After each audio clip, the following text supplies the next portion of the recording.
পৃথিবী সৃষ্টি করলেন আল্লাহ, মানুষ সৃষ্টি করেছেন আল্লাহ। আইন তৈরি করবে তোমার বাবা।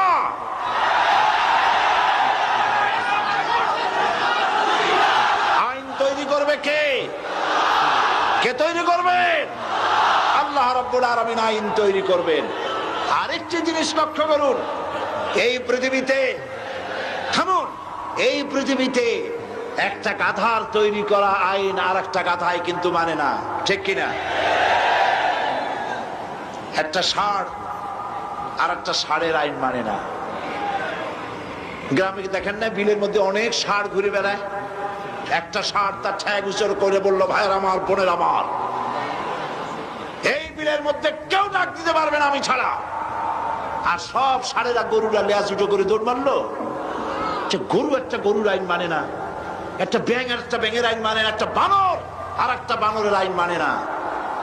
আর তোমরা আশরাফুল মখলুকাত মানুষ, কার বাজানে কি আইন তৈরি করেছে সে আইন মানতে পৃথিবীর মানুষ বাধ্য নয়। মানুষ সৃষ্টির সেরা, আইন মানবে আল্লাহ। চিল্লায় বলো কার?